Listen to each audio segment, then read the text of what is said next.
बखैर, सलाम प्रोग्राम जागो लाहौर के साथ मैं हूं इस प्रोग्राम की मेजबान सिद्रा मुनीर। उम्मीद है कि आप सब लोग जहां कहीं भी होंगे बिल्कुल ठीक ठाक होंगे। नाज़रीन, आज प्रोग्राम के आगाज में मुझे कहना आपसे ये है कि कोरोना का खतरा अभी भी बरकरार है और ज्यादातर शहरी कोरोना को भूल ही बैठे हैं। ना मास्क का इस्तेमाल किया जा रहा है और ना ही कोई अफरादी फासले का ख्याल रखा जा रहा है। माहिरीन मुसलसल बता रहे हैं कि कोरोना की दूसरी लहर का खदशा मौजूद है और हमारी बेहतियाती से फिर से कोरोना सर उठा भी सकता है। इसलिए लापरवाही छोड़िए और कोरोना से बचाव के SOPs पर अमल दरामद कीजिए। नाज़रीन, कहना मुझे आपसे ये भी है कि आज से पोलियो मुहिम का आगाज होने जा रहा है। पोलियो टीम्स घर घर जाएंगी और 5 साल से कम उम्र बच्चों को पोलियो के कतरे पिलाएंगी। इसलिए आपने भी पोलियो वर्कर से ताउन करना है और घर का गेट जरा जल्दी खोलना है और बच्चों को कतरे पिलाने हैं। पोलियो वायरस कितना खतरनाक हो सकता है, सूबे की और खास तौर पर शहर की सूरत हाल पर हम प्रोग्राम में डिटेल बात करें। आगे बढ़ते हैं। हफ्ते के रोज तलबा का तवील इंतजार आखिर खत्म हुआ। लाहौर बोर्ड ने मैट्रिक के नताइज का ऐलान कर दिया। साइंस ग्रुप में तालिबात बाजी ले गई। 1092 नंबर लेकर आयशा नवाजिश ने पहली पोजीशन हासिल की है, जबकि मोहम्मद सुबहान सलीम 1089 नंबर लेकर लड़कों में पहली पोजीशन ले उड़े हैं। रिपोर्ट देखते हैं।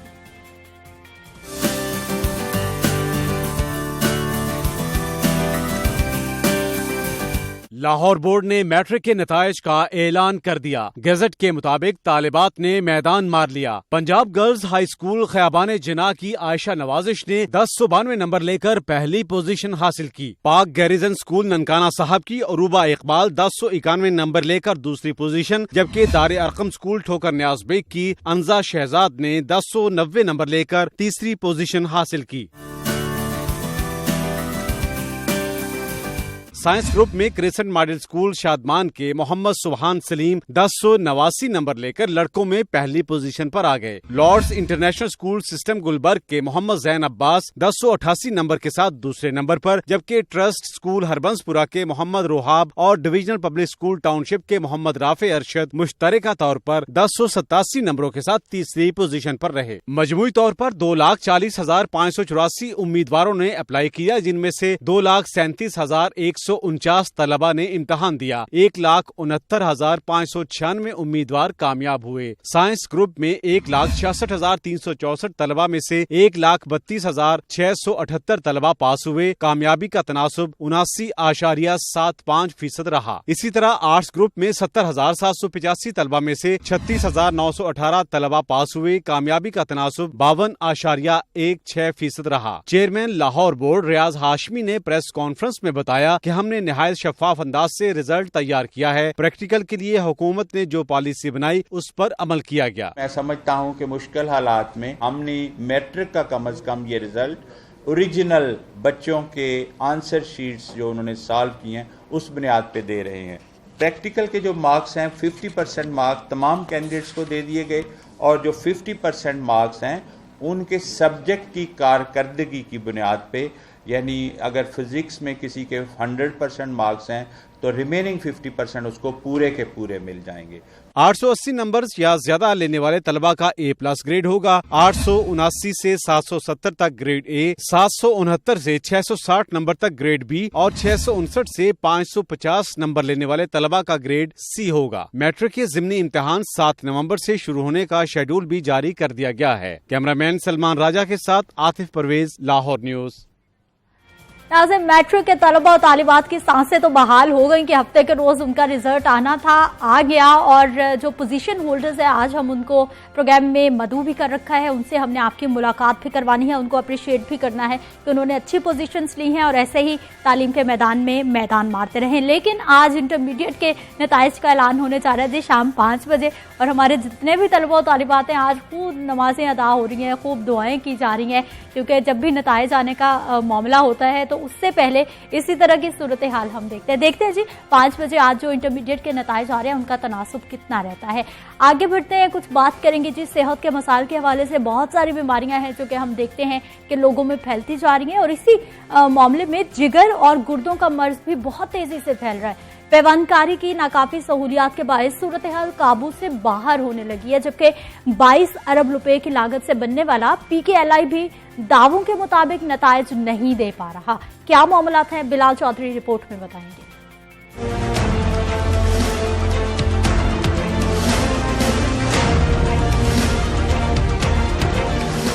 पंजाब में जिगर और गुर्दों के इमराज में खतरनाक हद तक इजाफा। हर नवा शख्स हेपेटाइटिस सी का शिकार। सालाना 5000 अफराद को जिगर की पेवंदकारी की जरूरत है। पंजाब के 5 सरकारी व निजी अस्पतालों को जिगर की पेवंदकारी की इजाजत दी गई है। जराये के मुताबिक 2014 से अब तक सूबे में जिगर की 240 पेवंदकारियां हो चुकी हैं, जिसमें 100 से ज्यादा अफराद जाम बहक हो गए हैं। पंजाब में जिगर की पेवंदकारी में कामयाबी की शरह 40% जबकि गुर्दों की 70% रही।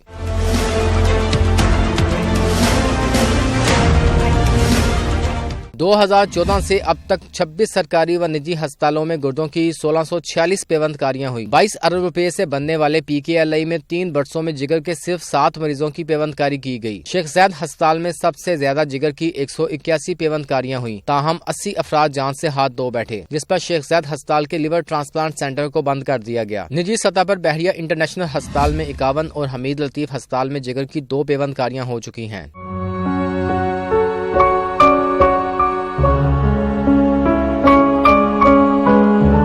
DGP होटा डॉक्टर गुलाम मुर्तजा का कहना है कि कैडावेरिक ऑर्गन ट्रांसप्लांटेशन शुरू करने जा रहे हैं, जिसमें वसीयत के मुताबिक अज़ा अतिया करने वाले अफराद और हादसात में दिमागी तौर पर डेड अफराद के लवाहिकीन की इजाजत से अज़ा लिए जाएंगे। पेशेंट जिसका ब्रेन डेड हो गया वो उसको हम जिंदा नहीं रख सकते, तो हम ऐसे मरीजों से उनके लवाहिकीन को कन्विंस करके उनसे कहें कि वो अपने जो उनके प्यारे जो जिनकी ब्रेन डेथ हो चुकी है वो तो जिंदा नहीं रह सकते, लेकिन वो अपने अज़ा को डोनेट करके एक सदका जारिया भी है और वो नाज़रीन, रिपोर्ट आपने जानी है, डिटेल्स आपने देखी है कि किस तरह से गुर्दों के ट्रांसप्लांट के हवाले से, जिगर ट्रांसप्लांट के हवाले से मंसूबे तो आए मैदान में, लेकिन उन पे जो प्रॉपर तौर पर जो है वो ठीक से काम नहीं हुआ तो उनको बंद कर दिया गया है। यहाँ पर वक्त एक शॉर्ट ब्रेक का हमारे साथ है।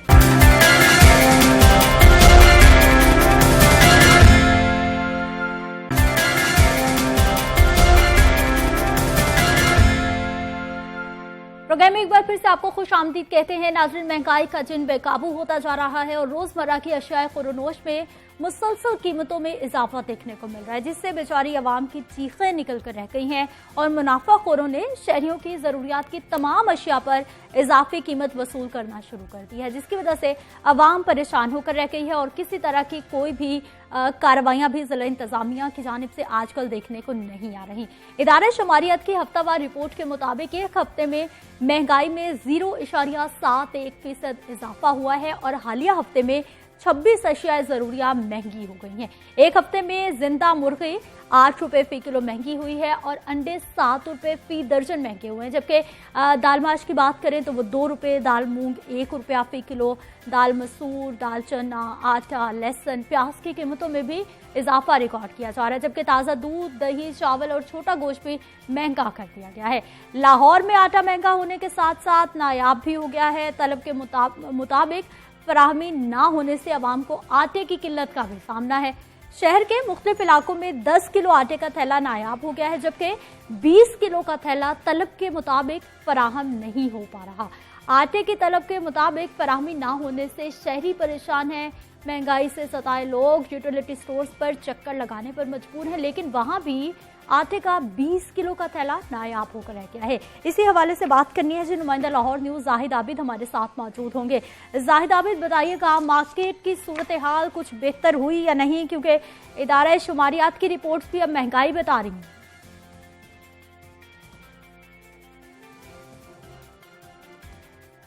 बिल्कुल, महंगाई की कहानी जो है वो कोई नई नहीं है, ये सारा साल इसी तरह चलता है। कभी इसके लिए कोई जवाब होता है कि गर्मी ज़्यादा इस वजह से महंगाई हो रही है, कभी होता है कि सर्दी ज़्यादा इस वजह से महंगाई हो रही है, कभी बारिशें इसका जवाब होती हैं। लेकिन ओवरऑल ये है कि महंगाई सारा साल ही रहती है और उसमें सिर्फ कमी उन दिनों में होती है जिन दिनों में सप्लाई बेहतर होती है और फसलों की पैदावार बेहतर होती है।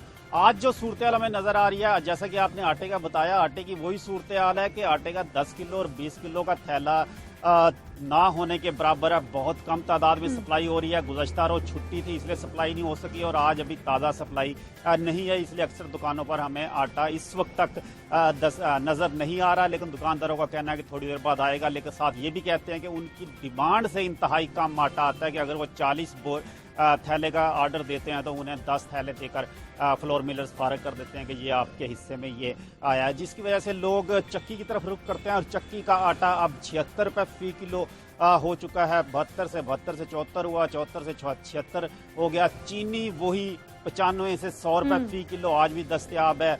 अब सूबाई हुकूमत ने भी कह दिया है कि वफाकी हुकूमत की कमेटी है काम कर रही है, वो कमेटी काम करती ही जा रही है और अभी तक रेट का तयन नहीं हो पा रहा। और मुसलसल गुज़श्ता कई माह से ये 100 और 95 रुपए फी। साहिद साहब, हमें ये बताइए कि ये आटे की जो कहानी इतनी देर से हम मुसलसल सुनते आ रहे हैं, फ्लोर मिल्स की जानिब से, जिला इंतजामिया की जानिब से, महकमा खुराक की जानिब से क्या कहा जा रहा है कि ये मामला कब तक ठीक हो जाएंगे?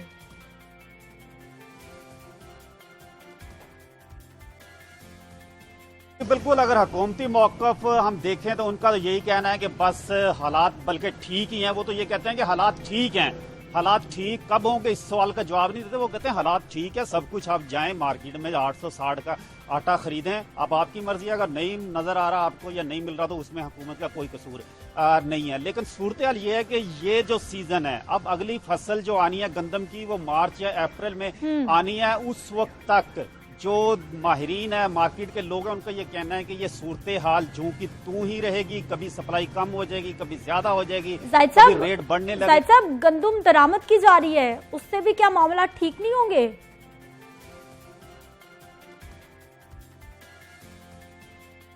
बिल्कुल, इसका वाहिद हल इस वक्त यही था कि गंदम दरामद की जाए और वो हुकूमत ने अब दरामद करनी शुरू की है। लेकिन शायद ये दो एक महीने जो लेट हो चुके हैं उसका थोड़ा सा बैकलॉग जो है वो निकलते वक्त लगेगा। आज भी एक जो पंजाब काबीना की खसूसी कमेटी बराए वीट पॉलिसी है उसका इजलास है, जिसमें इस चीज का जायजा लेना है कि ट्रेडिंग कॉर्पोरेशन ऑफ पाकिस्तान जो गंदम दरामद कर रही है उसे किस रेट पर खरीदा जाना है। क्योंकि जो इस वक्त गंदम दरामद की जा रही है वो 1900 से 2000 रुपये लाहौर में उसकी पहुंच पड़ रही है। अब उसे खरीद कर आगे मार्केट में किस तरह फरोख्त करना है, इसका भी तरीकाकार आज तयन होना है। तो हुकूमत की जानिब से अपने वसाइल में रहते हुए जो कोशिशें हैं वो शायद हो रही होंगी, लेकिन जो अगर हतमी नतीजा हम देखें, अवाम के एंड पे खड़े होकर देखें, तो वो यही है कि जब से ये नया सीजन शुरू हुआ है गंदम का, आटे की कीमत में मुसलसल, सब्जियों की, फलों की, दीगर अशिया जरूरिया की सुनाइए कि वहाँ वो क्या सरकार के निर्खनामों पर अमल दरामद हो रहा है? सरकार के निर्खनामों के मुताबिक ये चीजें मिल रही हैं क्या मार्केट में?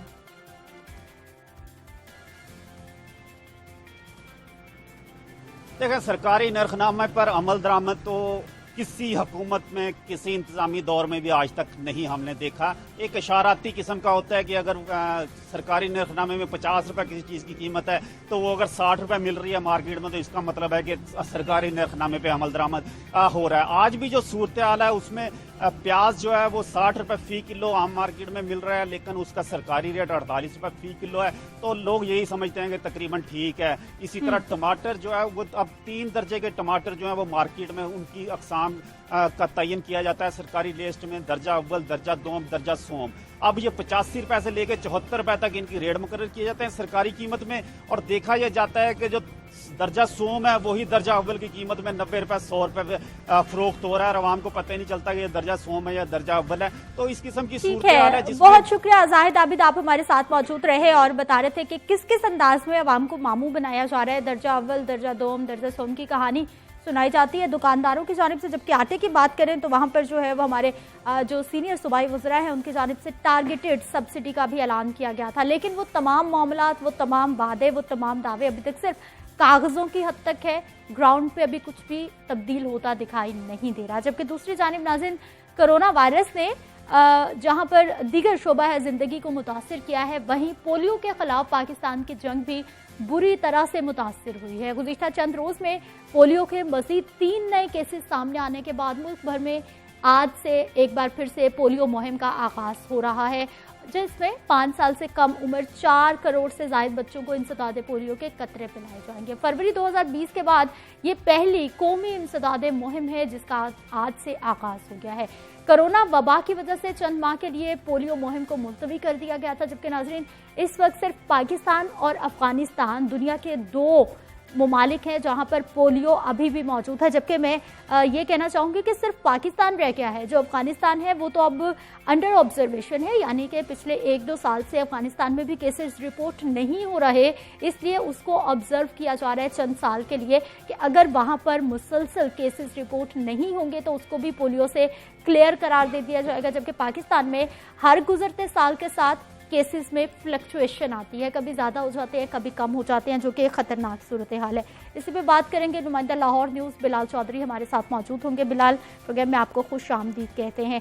आज से फिर से पोलियो मुहिम का आगाज़ होने जा रहा है, और कितने रोज़ा मुहिम है और कब तक जारी रहेगी? जी बिल्कुल, देखें सिदरा, पोलियो की जहाँ तक बात है तो आपको पता है कि मई से ऑनवर्ड आगे ये शुरू नहीं की जा सकती। फिर लास्ट मंथ भी इसको जो इसकी जो कैंपेन थी ये की गई थी मखसूस इलाकों तक। बिल्कुल ऐसा ही था, लेकिन ये जो की गई है ये आज से शुरू हो गए 25 सितंबर तक जारी रहेगी, जो कि 5 दिन बनते हैं। और इसमें तकरीबन पूरे पाकिस्तान में ये जो कैंपेन है ये की जा रही है, जिसमें 2 करोड़ से ज़ायद जो छोटे बच्चे हैं, छोटे बच्चों 5 साल तक के बच्चों को जो कतरे हैं ये पिलाए जाएंगे। इसमें तकरीबन 44,000 जो टीमें हैं ये इसमें पार्टिसिपेट करेंगी, और पूरे पाकिस्तान में जाके ये घरों में जाके ये जो पोलियो के ड्रॉप्स हैं ये पिलाएंगे।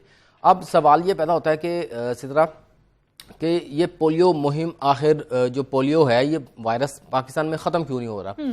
अब इसकी जो पीछे जो रीज़न है, क्या बता रहे हैं माहिरीन, क्यों नहीं हो रहा? देखिए सिदरा, 1994 ईस्वी में पहली दफ़ा जो पोलियो कैंपेन थी ये पाकिस्तान में लॉन्च की गई, और तब जब ये लॉन्च की गई थी तो तमाम जो पार्टनर्स थे जो WHO के थे वो साथ इनके थे, इन्होंने बड़ा अच्छा काम किया।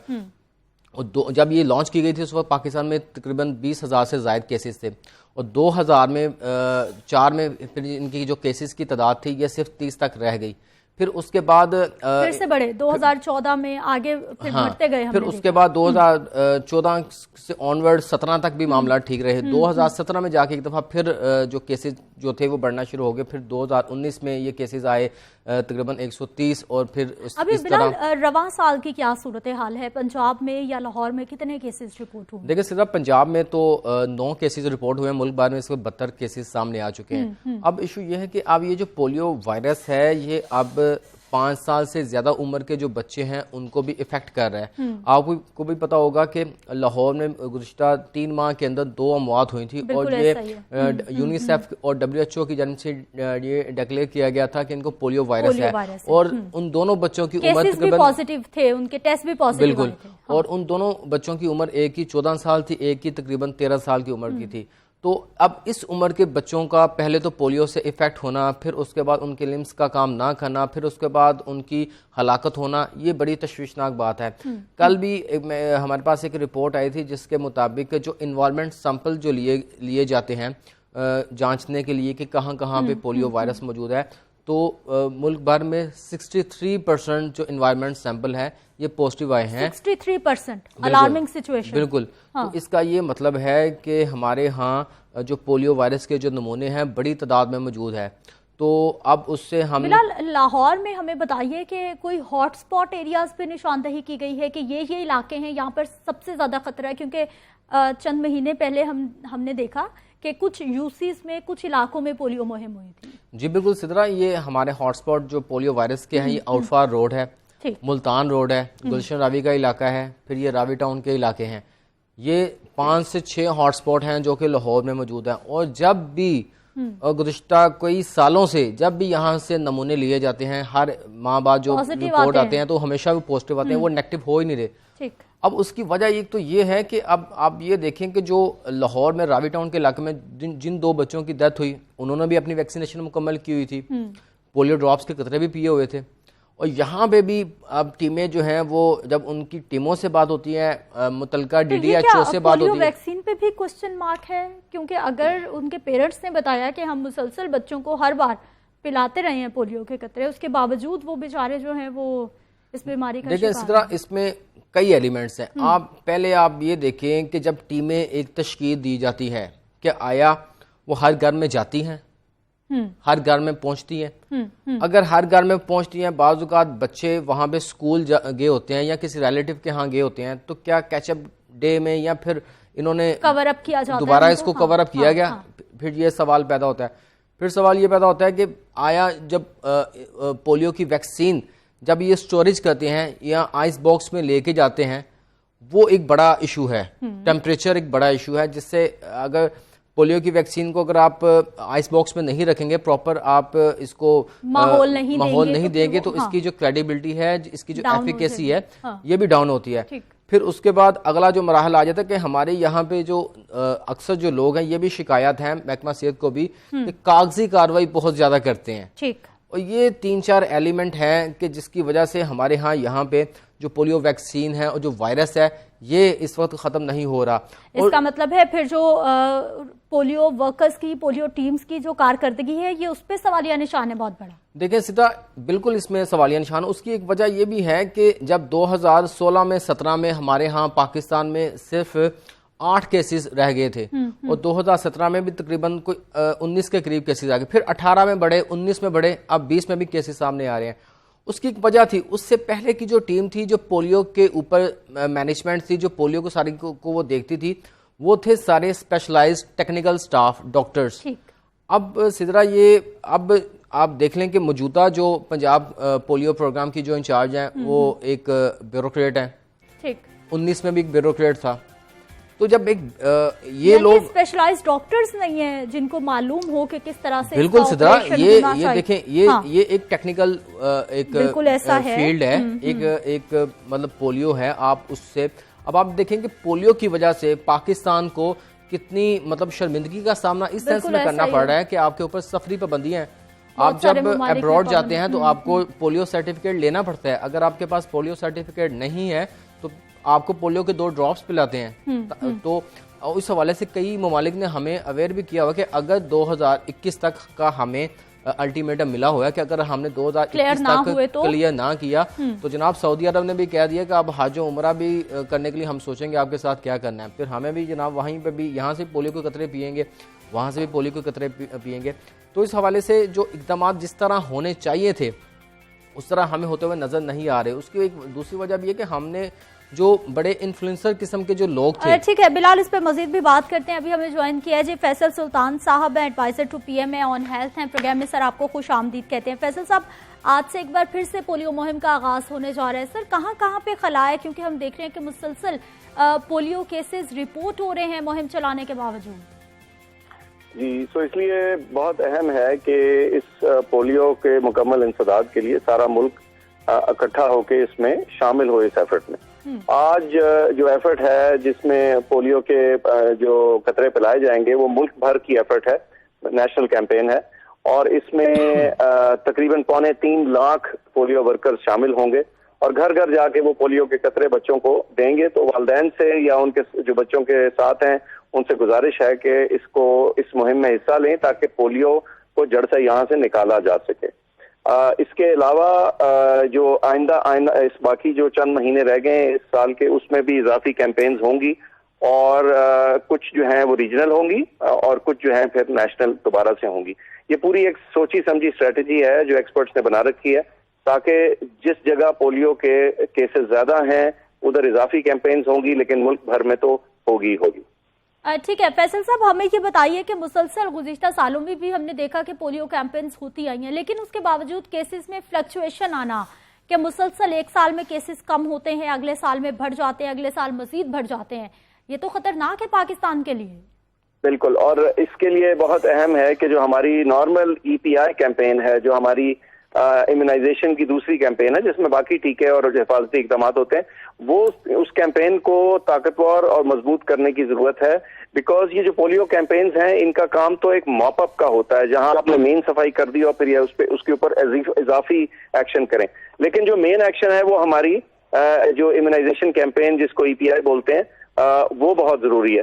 तो बाहर कैफ ये सारी चीजें करेंगे तो ये चीज खत्म हो सकती है, इसमें कोई शक नहीं। बाकी मुल्कों ने खत्म किया है, इस साल अफ्रीका में खत्म हो गई है सारे कॉन्टिनेंट में, तो कोई वजह नहीं कि हम इसके ऊपर अगर एक मजबूत एफर्ट करें और सारे मिलजुल कर करें तो ये ना खत्म हो। ठीक डॉक्टर साहब, बिल्कुल आपने ठीक कहा, बदकिस्मती से सिर्फ पाकिस्तान ही रह गया। अब बिलाल चौधरी हमारे साथ मौजूद है, नुमाइंदा लाहौर न्यूज, आपसे कुछ पूछना चाह रहे हैं। जी बिलाल। अच्छा डॉक्टर फैसल साहब, आप इन्फेक्शियस डिजीज के माहिर भी हैं, तो ये तो सारी रूटीन की चीज़ें हैं, हम देख रहे हैं कई सालों से ये हो रही हैं।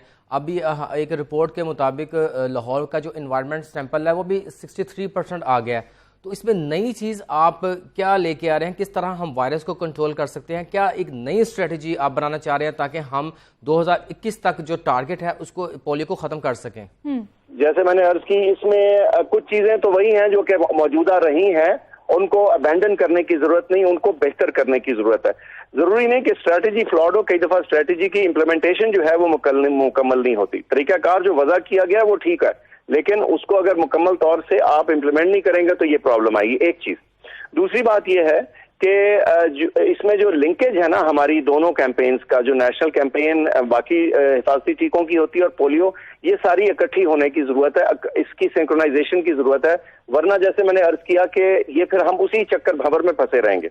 अच्छा, इसमें कुछ एक दो और एडिशनल चीजें हैं जो कि डेटा की जो इसमें आदाद-ओ-शुमार है उसकी बेहतर इंफॉर्मेशन अगर हमारे पास हो तो इसको हम फर्दर या ज्यादा बेहतर तरीके से इंप्रूव कर सकते हैं। इसके बारे में भी कुछ चीज तैयार हो रही है, इससे आपको शेयर करेंगे। लेकिन इस साल बहुत अहम है, चूंकि कोरोना के दौरान कुछ कैंपेन्स मिस हुई, इस साल बहुत अहम है कि हम जो बाकी चंद महीने रह गए इस साल के, उसमें वो इंटेंसिव कैंपेन्स करें और एक मजबूत तरीके से करें। सिर्फ कह देना कैंपेन जो है वो काफी नहीं होता, जाहिर है कैंपेन की इम्प्लीमेंटेशन ज्यादा जरूरी है। ठीक, डॉक्टर साहब हमें ये बताइए कि इंटरनेशनली बहुत सारे ममालिक में हमने देखा है कि 5 साल से ज्यादा उम्र के जो अफराद हैं उनको भी पोलियो के कतरे पिलाए जा रहे हैं ताकि मुल्क में पोलियो को जीरो किया जाए, लेकिन हमारे यहाँ अभी तक ऐसा कोई कॉन्सेप्ट नहीं है। सिर्फ 5 साल से छोटे उम्र के बच्चों को पोलियो के कतरे पिलाए जाते हैं। क्या हमें जरूरत है कि हम भी बड़े लोगों की तरफ भी जाएं? इस वक्त जो तमाम स्ट्रेटेजी हमारी पोलियो को इरेडिकेट करने की है, वो जो इस मामले के एक्सपर्ट्स हैं, जो माहिरीन हैं, उनकी राय और उनकी गाइडेंस के तहत हो रही है। सो ये जो एज रेंज है जिसके तहत ये हो रहा है और जो तरीकाकार है वो उसकी एक साइंसी बुनियाद मौजूद है। मुख्तलिफ ममालिक अपनी मौजूदा सिचुएशन के मुताबिक थोड़ा बहुत उसमें रद्दोबदल करते हैं, वो अंडरस्टैंडेबल बात है, लेकिन ये जो हमारी कैंपेन है ये हमारे लिए बिल्कुल मुनासिब और ठीक है। इसमें कुछ ट्वीकिंग, कुछ वक्त के साथ तब्दीलियां जरूरी होती हैं। जैसे आपने नोट किया होगा कि इंजेक्टेबल पोलियो जो है वो पीछे शुरू हुआ है, उसके अलावा जो हमारी टाइप ऑफ स्ट्रेन जिसके लिए हम यूज करते हैं उसके अपने कुछ जिसे कहते हैं वैक्सीन डिराइव्ड केसेस होते हैं, उनके लिए एक अलग कैंपेन है। सो इसके पीछे बारीकी बहुत सी है जिसको अब बहुत थोड़ी सी देर में पूरा मुकम्मल समझाना मुश्किल है, लेकिन इसमें कोई शक नहीं कि जो बेसिक स्ट्रेटजी है वो करेक्ट है। सिर्फ उसकी इम्प्लीमेंटेशन को ठीक करने की जरूरत है, बेहतर कोऑर्डिनेशन की जरूरत है, और बहुत ज्यादा अहम है कि जो हमारी EPI है, जो हमारी एक्सपेंडेड प्रोग्राम फॉर इम्यूनाइजेशन है, जो नॉर्मल हमारा तरीकाकार है टीके लगाने का हिफाजती, उसको मजबूत करने की जरूरत है। क्योंकि देखा गया है कि जहां कहीं पोलियो के केसेस उठते हैं वो आमतौर पर वो जगह होती हैं जहां EPI की भी कमजोरी देखी जा रही होती है। ठीक, डॉक्टर साहब हमें ये बताइए कि जब भी पोलियो कैंपेन्स की बात होती है तो बहुत सारे शहरी हैं, उनकी जानिब से अच्छा रवैया नहीं दिखाया जाता। शहरियों की भी बहुत बड़ी जिम्मेदारी बनती है कि वो पोलियो टीम्स के साथ ताउन करें। बिल्कुल, ये हम सबकी मजबूरी जिम्मेदारी है जी। ठीक, डॉक्टर साहब हमें ये बताइए कि उम्मीद की जा सकती है कि 2021 तक पाकिस्तान पोलियो फ्री हो जाएगा? इस वक्त जो सिनेरियो है, इस वक्त जो सिचुएशन है, मैं समझता हूँ जी कि उम्मीद नहीं, हम बल्कि कभी उम्मीद रखते हैं। इंशाल्लाह इसके ऊपर एफर्ट जारी है और इसको एक बड़ी रिन्यूड एनर्जी और विगर के साथ करेंगे और ये चीज खत्म होगी इंशाल्लाह। ठीक है, बहुत शुक्रिया डॉक्टर फैसल साहब प्रोग्राम में शामिल होने के लिए। बिलाल, अभी तक जो है वो वही पुराना तरीकाकार जो हम अपनाते आए हैं या फिर PTI दौर में पोलियो टीम्स वर्कर्स बढ़ाए गए क्या? क्योंकि आबादी तो हर गुजरते दिन के साथ बहुत ज्यादा बढ़ रही है। देखिए सिद्रा, बड़ा अच्छा अभी आपने एक क्वेश्चन रेस किया था डॉक्टर फैसल साहब से कि हम क्यों रिस्ट्रिक्ट कर रहे हैं सिर्फ 5 साल से उम्र बच्चों। मैंने एक स्टडी पढ़ी थी जिसमें कहा गया था कि वायरस एक्चुअली हर एक में मौजूद होता है। आप में भी मौजूद होगा, मेरे में मौजूद होगा, लेकिन होगा क्या कि हमारा इम्यूनिटी सिस्टम बेहतर है जिस वजह से वो हमें अटैक नहीं कर पाता।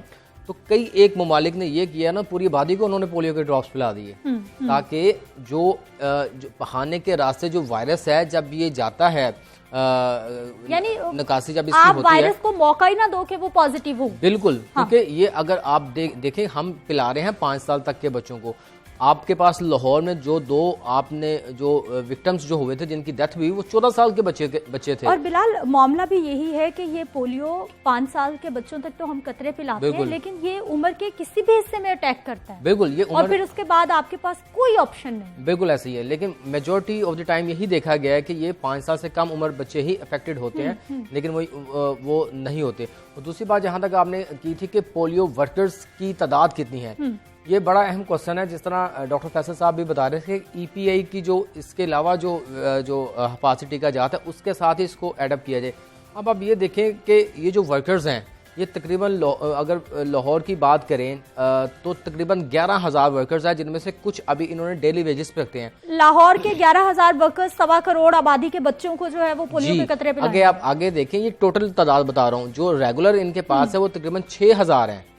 और ये आगे जो 5,000 रखते हैं, ये डेली वेजेस पे रखते हैं। जब कैंपेन शुरू करनी होती है, या डेंगू आ जाता है या पोलियो आ जाता है, इस तरह जितने भी प्रोग्राम्स आ जाते हैं, तो अल्टीमेटली आप पूरा क्लस्टर आप देख रहे हैं कि आपके पास जो तादाद है वो सिर्फ 11,000 है, जिसको आपने तमाम हिफाजती टीकाजात भी देखने हैं, पोलियो भी देखने हैं, डेंगू भी देखने हैं, और अदर्स जो मुख्तलिफ जो प्रोग्राम्स हैं वो भी आपने देखने हैं। तो बड़ा मुश्किल है अगर आप इतनी फील्ड फोर्स के साथ आप जाते हैं और फिर आप उनको कहते हैं कि जनाब हमने 100% पोलियो को इरेडिकेट करना है, तो ये समझ से बालातर है।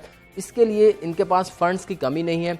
होना ये चाहिए कि पोलियो के एक अलहदा से एक मुकम्मल डिपार्टमेंट बनाएं, इसके लिए अलहदा से रिक्रूटमेंट करें, प्रोफेशनल लोग इसमें आए, प्रोफेशनल टेक्निकल स्टाफ इसमें आए जो इन चीज़ों को समझते हैं। एक बार होना ऐसा चाहिए कि सर तोड़ कोशिश कर दी जाए कि भाई हमें पोलियो फ्री करना है पाकिस्तान। बिल्कुल सिद्रा, इसके बगैर गुजारा नहीं है। अगर आप इसको मर्ज कर देंगे डिफरेंट प्रोग्राम्स के साथ और डिफरेंट स्ट्रेटजी के साथ, तो फिर आपको मुश्किलात पेश आएंगी। इस वक्त इनके पास बड़ी अच्छी अपॉर्चुनिटी है। मिलिंडा एंड बिल गेट्स की जो ऑर्गेनाइजेशन है, उन्होंने भी पाकिस्तान की तरफ किया था कि अगर आपके पास इस मतलब पोलियो खत्म नहीं होगा तो हमने आपको एड देनी बंद कर देनी है। बिल्कुल ऐसा ही है। इस वजह से ये इनके पास एक टाइम है, एक फ्रेम है, एक अपनी स्ट्रेटजी, अपनी समत को दुरुस्त करने के लिए जाना किस तरफ है। तो उसके लिए बेहतर है एक डिपार्टमेंट तश्कील अलहदा से दें। अगर इनके पास इनके पास इतनी फील्ड फोर्स नहीं है तो फील्ड फोर्स लेके आए, लोग यहाँ पे रखें। और ये सारी बातें जो आप कर रहे हैं, तो फिर माहिरीन को इसका ख्याल क्यों नहीं है, किया क्यों नहीं जा रहा? देखिए सितारा, इसमें कुछ मैं ऑनेस्टली मैं आपको टीवी पे बैठ के बात बता रहा हूँ। जो इससे पहले जो इनको बनाते हैं, जो हेड होते हैं इनके, उनको जब उतारा जाता है बिला किसी वजह के, समटाइम उतार दिया जाता है। फिर ऊपर से जो ब्यूरोक्रेसी है, ऊपर के जो लोग हैं, उनका बड़ा प्रेशर होता है। तो उनको खुल के अभी तक जो ऑफ द रिकॉर्ड जो मुझसे बात की गई है कि खुल के इनको काम नहीं करने दिया जाता, जिसकी वजह से ठीक है। बहुत शुक्रिया बिलाल, आप प्रॉब्लम्स के हवाले से भी बता रहे थे, लेकिन मैंने आपको यही कहना है कि बहुत सारे हमारे शहरी ऐसे हैं जो कि रेजिस्ट करते हैं जब उनके घर पे पोलियो वर्कर्स आते हैं। उनके साथ ताउन कीजिए, और अगर आपके घर तक पोलियो वर्कर्स नहीं पहुंच पाते तो आपकी जिम्मेदारी है कि आप जो है वो सेंटर्स तक जाएं और अपने बच्चों को पोलियो के कतरे पिलाएं। यहाँ पर वक्त एक शॉर्ट ब्रेक का, हमारे साथ रहिए।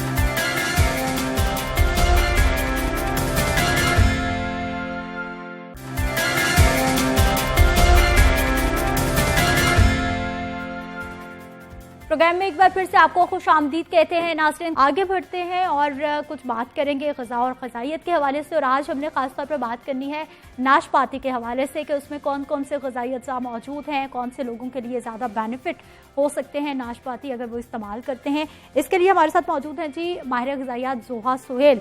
ज़ोहा, सबसे पहले तो हमें बताइए कि नाशपाती के फ़ायदे क्या क्या हैं? ग़िज़ाइयत के हवाले से जब हम बात करते हैं तो उसमें सबसे इंपॉर्टेंट बात यह आ जाती है कि नाशपाती की सीजनल फल है, एक मौसमी फल है, इसको इस मौसम में ज़रूर कंज्यूम किया जाए, क्योंकि नाशपाती में हमारे पास विटामिन सी का कंटेंट और पानी का कंटेंट बहुत अच्छी अमाउंट में मौजूद है। और इस वक्त जैसे कि टेम्परेचर बहुत ज़्यादा बढ़ रहा है, ह्यूमिडिटी बहुत ज़्यादा हो रही है, हवा में नमी बहुत ज़्यादा हो रही है, जिस वजह से बॉडी में डिहाइड्रेशन का मसला, बॉडी में से नमकियात के जो खारिज होने के जो अमल है वो बहुत ज़्यादा बढ़ता हुआ नज़र आ रहा है, जिसकी वजह से इलेक्ट्रोलाइट इम्बैलेंसमेंट, बॉडी में नमकियात की कमी ज़्यादा हो रही है। अगर इस मौसम में हम लोग पीयर का इस्तेमाल करते हैं, नाशपाती का इस्तेमाल करते हैं, तो उसके थ्रू जो विटामिन सी हमारी बॉडी में जाता है वो हमारी क़ुव्वत मुदाफ़त को बहुत अच्छे तरीके से स्ट्रॉन्ग बनाते हैं। जितनी अच्छी क़ुव्वत मुदाफ़त होगी उतने अच्छे तरीके से हम अपनी बॉडी के टेम्परेचर को मेनटेन रख सकेंगे और बाहर के टेम्परेचर के अकॉर्डिंग उसको हम बदलने से रोक देंगे। तो इस मौसम में कोशिश ज़रूर करें कि विटामिन सी से भरपूर जो फल अवेलेबल है उनका इस्तेमाल अपनी डाइट में यकीनी बनाएं। इसके अलावा नाशपाती में हमारे पास फॉलिक एसिड मौजूद है, जिसको हम फॉलेट कहते हैं। इसमें फॉलिक एसिड एक अच्छी अमाउंट में मौजूद है और फॉलिक एसिड उन लोगों के लिए बहुत बेहतरीन है जिनमें खून की कमी हो रही होती है, जिनमें फॉलिक एसिड डेफिशिएंसी एनीमिया हो रहा होता है, जिसमें फॉलेट की कमी की वजह से जब खून में कमी आ जाती है, खून कम हो रहा होता है, तो लोगों में थकावट के सिम्टम्स, गलूदगी के सिम्टम्स, धुंधला नजर आना, कमजोरी की शिद्दत जो है बढ़ती हुई नजर आती है। तो अगर ऐसे लोग जिनको फॉलिक एसिड की कमी की वजह से एनीमिया हो रहा है वो इसका इस्तेमाल करते हैं तो इससे वो अफादत हासिल कर सकते हैं। इसके अलावा फॉलिक एसिड हमारे पास प्रेग्नेंट फीमेल्स के लिए बहुत मुफीद है। अगर females before conception folic acid का इस्तेमाल करती हैं और ताज़ा फलों के थ्रू करती हैं तो उनकी बॉडी के अंदर वो न्यू सेल्स को बनाने में इंपॉर्टेंट रोल प्ले करता है। और अगर फीमेल्स ड्यूरिंग प्रेगनेंसी इसका इस्तेमाल करती हैं तो बच्चों में स्पाइनल कॉर्ड रिलेटेड जो इश्यूज आते हैं, जिसमें स्पिना बिफिडा का मसला बहुत ज़्यादा आ रहा होता है, उसकी कंजम्पशन की वजह से वो ख़त्म हो जाएगा। इसके अलावा पीयर में, नाशपाती में हमारे पास फाइबर की अमाउंट मौजूद है। फाइबर हमारे बॉडी के लिए जो नाशपाती से मिलता है 2 तरीकों से फ़ायदेमंद है। एक तो ये हमारे मैदे में मौजूद है जो गट बैक्टीरिया है उसको खुराक देता है। जो प्रोबायोटिक्स हमारे मैदे में मौजूद है उनकी खुराक होती है प्रीबायोटिक्स, और प्रीबायोटिक्स फाइबर के ऊपर आ रहे होते हैं। तो अगर हम लोग प्रीबायोटिक्स का इस्तेमाल करते हैं, फाइबर का इस्तेमाल करते हैं, तो हमारा जो गुड बैक्टीरिया जो प्रोबायोटिक्स है वो उसके ऊपर नशोनमा पाते हैं और हमारे स्टमक को, मैदे को हेल्दी रखते हैं। इसके अलावा हमारी कॉलन की हेल्थ के लिए, हमारी जो बड़ी आंत है उसकी सेहत के लिए बहुत इंपॉर्टेंट है। वो लोग जिनको कॉन्स्टिपेशन का मसला रह होता है, पाइल्स का मसला रह रहा होता है, हेमरॉइड्स का मसला रह रहा होता है, या वो लोग जिनको कॉलन कैंसर का मसला होता है, अगर वो इसका इस्तेमाल करते हैं तो इसके इस्तेमाल की वजह से उनकी जो बीमारी की शिद्दत है उसमें कमी आ सकती है। या वो लोग जिनको कॉन्स्टिपेशन का मसला है, इसके इस्तेमाल से अपनी कंसल्टेंट के रिकमेंडेशन के अकॉर्डिंग इसके इस्तेमाल करने से वो इस मसले से भी बच सकते हैं। ठीक है जोहा सोहेल, आपने हमें फ़ायदे तो बता दिए हैं, हेल्थ बेनिफिट्स तो बता दिए हैं। अब हमें ये भी बताइए कि नाशपाती में शुगर कंटेंट कितना होता है, क्या डायबिटिक पेशेंट्स इस्तेमाल कर सकते हैं? और दूसरा ये भी बताइए कि कैलोरीज कितनी होती हैं? ऐसे लोग जो कि बढ़ते वजन से परेशान है, क्या वो भी नाशपाती का इस्तेमाल करें? पेशेंट्स, वेट गेन वाले पेशेंट्स, ये जिनका वजन बहुत ज़्यादा होता है, जिनको हाइपर कोलेस्ट्रॉलीमिया का मसला होता है, जिनकी बॉडी में बैड कोलेस्ट्रॉल बहुत ज़्यादा बढ़ रही होती है, उन सब के लिए ताज़ा फल जिसमें नाशपाती भी हमारे पास मौजूद है बहुत ज़्यादा फ़ायदेमंद है।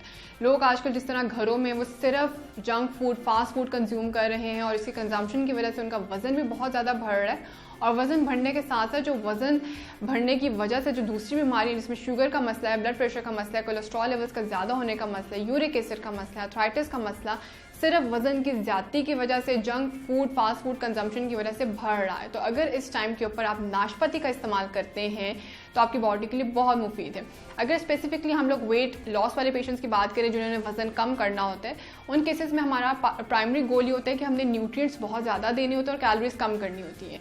और नाशपाती हमारे पास एक ऐसी चीज़ है जिसमें न्यूट्रिएंट्स हमारे पास अच्छी अमाउंट में मौजूद है और कैलोरीज इसमें हमारे पास कम मौजूद है। तो वो चीज़ जिसमें कैलोरीज जितनी कम होंगी, पानी जितना ज़्यादा होगा, ग़िज़ाई अज़्ज़ा जितने ज़्यादा होंगे, वो वेट लॉस वाले पेशेंट्स के लिए बहुत फ़ायदेमंद है। इसके अलावा जब हम बात करते हैं डायबिटीज़ के पेशेंट्स के लिए कि डायबिटीज़ के पेशेंट्स नाशपाती का इस्तेमाल अगर कर सकते हैं तो वो कितनी मिकदार में करें ताकि उनको इससे अफादत हासिल हो सके। इसी तरह से शुगर के मरीज भी बिल्कुल नाशपाती का इस्तेमाल कर सकते हैं, उनके लिए नाशपाती बहुत मुफीद है क्योंकि नाशपाती के अंदर जो ग्लाइसेमिक इंडेक्स है, जो शुगर बढ़ाने की कुव्वत है, वो कम होती है। तो शुगर के मरीजों के ऊपर इसके मनफी असरात नहीं नजर आते। इसके अलावा ये हाइपर कोलेस्ट्रॉलीमिया के पेशेंट्स के लिए जिनकी लिपिड प्रोफाइल बहुत ज़्यादा बढ़ रही होती है, जिसमें LDL के अमाउंट भी बढ़ रही होती है, VLDL बढ़ रहा होता है, ट्राइग्लिसराइड्स बहुत ज़्यादा बढ़ रहे होते हैं, तो अगर वो नाशपाती का इस्तेमाल करते हैं तो नाशपाती के थ्रू जो फाइबर उनके अंदर जाएगा वो सॉल्युबल फाइबर जाएगा और सॉल्युबल फाइबर में जो पेक्टिन उनके अंदर जाता है, पेक्टिन क्या करता है कि वो बैड कोलेस्ट्रॉल को, जो बुरी कोलेस्ट्रॉल उसके साथ अपने आप को बाइंड करता है। जो फाइबर बुरी कोलेस्ट्रॉल के साथ अपने आप को बाइंड करेगा तो उसको बॉडी में से खारिज करने के अहम रोल प्ले करते हैं। तो हाइपर कोलेस्ट्रॉलीमिया वाले पेशेंट्स, शुगर वाले पेशेंट्स और वो लोग जो वज़न कम करना चाहते हैं, अगर वो नाशपाती का इस्तेमाल करते हैं अपनी रिक्वायरमेंट के अकॉर्डिंग तो उसके थ्रू वो बहुत अच्छे तरीके से फ़ायदा हासिल कर सकते हैं। ठीक जोहा, आप हमें नाशपाती की मिकदार भी बताइए कि कितनी क्वांटिटी में इस्तेमाल की जा सकती है एक दिन में? बात करते हैं कि एक दिन में कितनी नाशपाती को इस्तेमाल किया जा सकता है और कितनी मिकदार में इस्तेमाल किया जा सकता है, ये बहुत इंपॉर्टेंट पॉइंट है। जब हम बात करते हैं डायबिटीज़ पेशेंट्स के बारे में कि डायबिटीज़ के जो मरीज़ हैं जिनको शुगर का मसला है वो एक दिन में कितनी नाशपाती का इस्तेमाल करें, तो एक दिन में वो 2 नाशपाती इस्तेमाल कर सकते हैं, लेकिन एक वक्त में 1 नाशपाती, जो मीडियम साइज और मैने साइज़ की 1 नाशपाती वो एक वक्त में ले सकते हैं। और कोशिश ये करें 10-11 बजे या शाम 4 से 5 बजे इसका इस्तेमाल करें। इसके अलावा जो ब्लड प्रेशर की बात करते हैं या उन लोगों की बात करते हैं जिनको स्किन के ऊपर कोई इश्यूज आ रहे होते हैं, तो उन पेशेंट्स के लिए बहुत मुफीद है। ब्लड प्रेशर वाले पेशेंट्स एक दिन में 4 नाशपाती का इस्तेमाल कर सकते हैं। मिड मॉर्निंग स्नैक में भी, आफ्टरनून स्नैक में भी, इसके साथ अपने खाने के साथ भी वो नाशपाती का इस्तेमाल कर सकते हैं। जिनको स्किन रिलेटेड इश्यूज हैं वो भी एक दिन में 4 नाशपाती या 3 से 4 नाशपाती जो है वो इस्तेमाल कर सकते हैं, लेकिन इसका इस्तेमाल निहार मुंह और सोने से पहले अवॉइड करें। बेहतरीन वक्त स्नैक टाइम है, और अगर स्नैक टाइम के अलावा भी आप खाना चाहते हैं तो आपके जो मेजर मील्स है जिसमें लंच और डिनर है उस वक्त में आप इसका इस्तेमाल कर सकते हैं, लेकिन निहार मुंह और बेड टाइम के ऊपर इसको अवॉइड करें। बच्चों के बारे में जब बात करते हैं कि एक दिन में बच्चे या एडोलेसेंट्स जो टीनेजर्स होते हैं वो कितने इसका इस्तेमाल करें, बच्चों को इसका इस्तेमाल 1 साल की उम्र के बाद शुरू करवाया जाए, और कोशिश ये करें कि सिर्फ 1 इंच पीस से इसका बच्चों को स्टार्टअप दें, इससे ज़्यादा इस बच्चे को ना दें, क्योंकि इसमें जो मौजूदा फाइबर है वो बच्चे के मैदे में जाकर, उसकी आंतों में जाकर इरिटेशन कर सकता है और बच्चे को सिम्टम दे सकता है, जिसमें डायरिया का मसला आ सकता है बच्चों को। तो बच्चों को जब स्टार्ट करवाएं तो सिर्फ 1 इंच के टुकड़े से स्टार्ट करवाएं। इसके अलावा जो टीनेजर्स हैं, जो एडोलेसेंट्स हैं, वो एक दिन में 3 नाशपाती का इस्तेमाल कर सकते हैं, और कोशिश ये करें कि उसको उसके पील के साथ इस्तेमाल करें, छिलका उतार कर नाशपाती के इस्तेमाल से परहेज करें, क्योंकि अल्लाह ताला ने नाशपाती को उसको छिलके के साथ बनाया है, तो नाशपाती को छिलके के साथ खाने की ज़्यादा अफादियत है। ठीक है, बहुत शुक्रिया जोहा सुहेल, आप हमारे साथ मौजूद रही और नाशपाती के फायदे भी आपने बताई, कितनी मिकदार में खानी है, बच्चों ने, बड़ों ने, किस टाइम पे खानी है, तमाम मालूमात आपने हमें दी हैं।